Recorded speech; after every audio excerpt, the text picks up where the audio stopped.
Hi, this is Kiara, Kaylin, and Ebner, and we're going to teach you how to balance a reaction. The importance of balancing a reaction is because the law of conservation of matter or mass says that matter cannot be created or destroyed. The significance is to make sure you have the same number of atoms of an element on both sides of various reactions. There's a five type of reaction. First one is synthesis, combustion, decomposition, and we had double or single replacement. Synthesis is when two elements combine, such as A plus B equals AB, and decomposition is when a compound separates to two different elements, such as AB equals A plus C.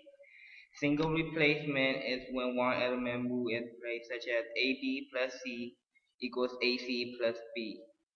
And double replacement is when two elements move in place, so AB plus CD equals AC plus BD. And combustion is when you have to deal with oxygen, carbon, and hydrogen.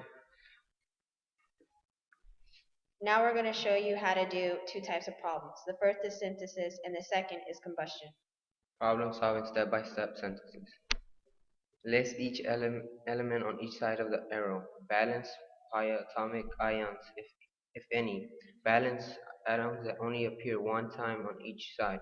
Balance hydrogen and oxygen atoms. Count atoms to double check. Step 1. P equals 1 because there's no subscript behind the P. Cl equals 2 because there's the subscript behind Cl is 2. And as you see, PCl, P equals 1 and Cl equals 3 because there's a 3 behind the Cl. Step 2, you have to balance each element, and as you see, we have to multiply P times 2, which equals 2, and then we have to multiply the other P to balance the first P we multiply. So it's going to be 1 times 2 equals 2, and Cl 2 times 3 equals 6. Now we have to balance the other C. So it's going to be 3 times 2 equals 6. And then we have to plug in uh, coefficients. So it's going to be P equals 1 times 2 and C equals 2 times 3.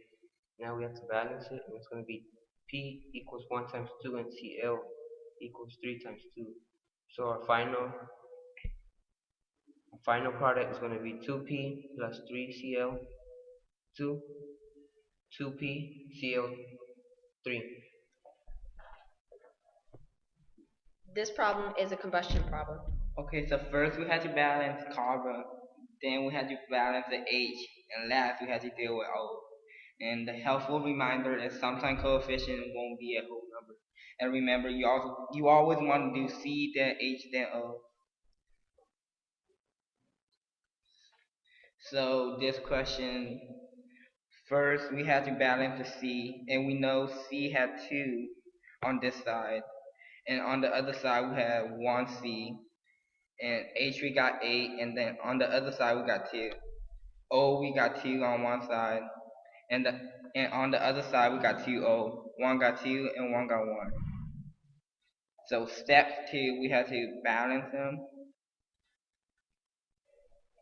So because we have to deal with C first, so on the left side C that's 2, but on the right side is 1, so we have to multiply by 2. Now we done with C, and because the O is connected to the C, if we multiply C on the right side by 2, then we have to multiply the O by 2. So it's 2 times 2.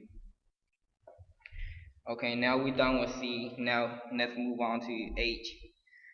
On the left side we got 8, and then on the right side we got 2. So in order to balance, we have to multiply by 4. Now we're done with H. Last but not least, O, we got 2 on one side, and then on the other side we got 4, and then 1. But in order to balance the right side, we have to multiply the 1 by 4. So now we got 2 4O on the right side. So 4 plus 4 equals 8, and we have to multiply the O on the left side to 4, so they could be balanced.